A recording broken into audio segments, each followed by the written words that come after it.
de conocimientos.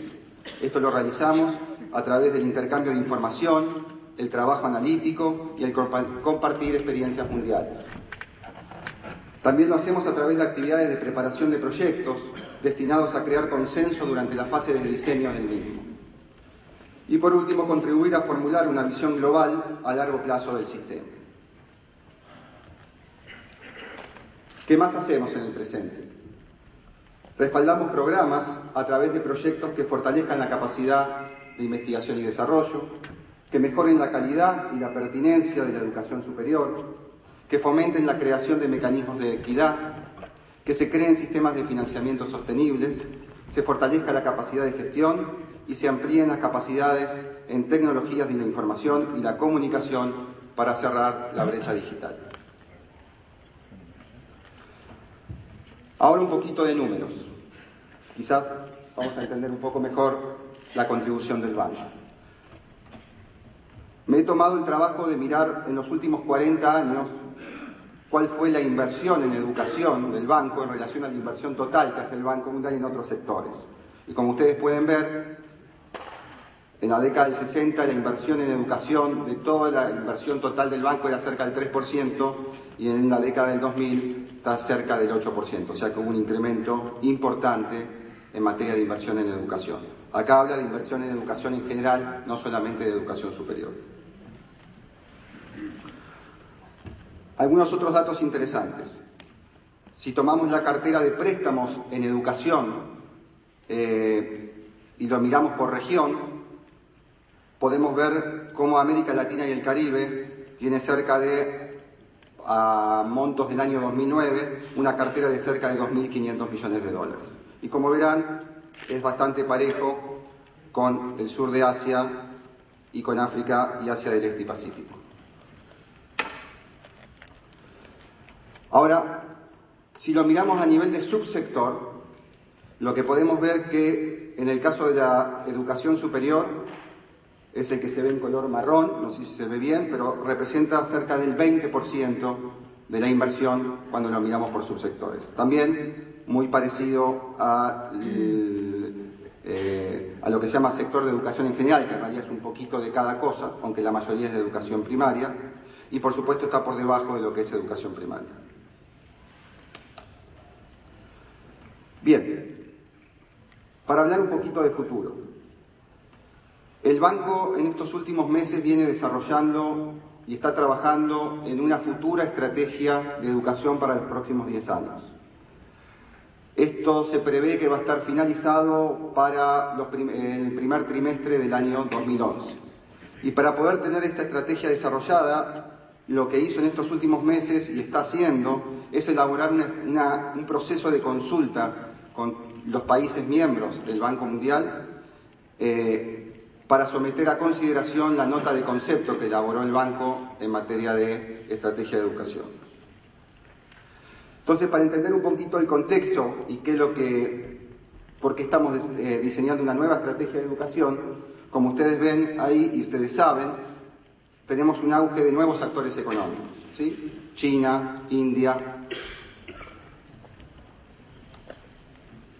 ¿Qué más ha cambiado desde el 2000? Bueno, la política global, las preocupaciones por el ambiente y la seguridad, la tecnología de la información y la comunicación, que muchos colegas hablaron, la arquitectura de la ayuda externa y también, por qué no decirlo, los cambios en el Banco Mundial, una mayor descentralización y nuevos instrumentos financieros.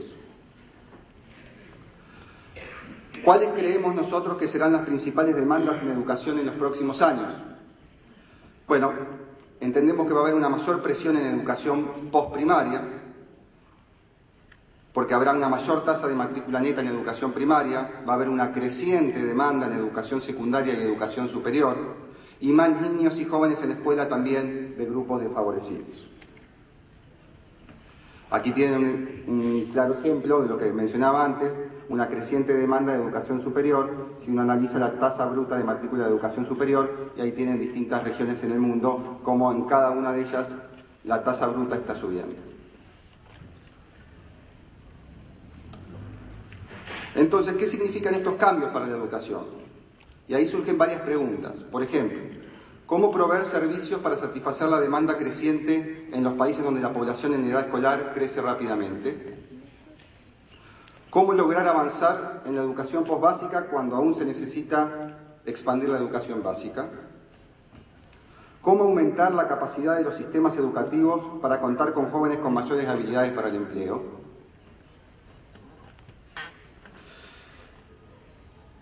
Y ahí lo que decimos es que la riqueza de un país y sus posibilidades de desarrollo dependen de la calidad de su gente, las habilidades y la creatividad de sus trabajadores, la capacidad de sus líderes de manejar sus recursos y la habilidad de la población adulta de criar niños saludables, educados y felices.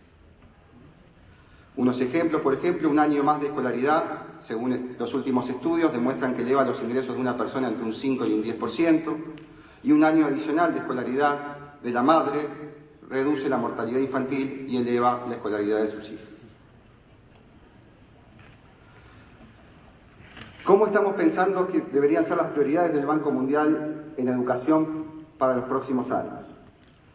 Bueno, uno de los temas es claramente fortalecer los sistemas de educación, apoyando a los países y trabajando con sus socios para crear capacidades nacionales para gobernar y administrar de acuerdo con estándares de calidad y equidad, desarrollar y aplicar medidas de rendimiento del sistema que sean consistentes con las metas nacionales de educación y asegurar que los recursos nacionales y de ayuda internacional sean utilizados de manera efectiva y eficiente.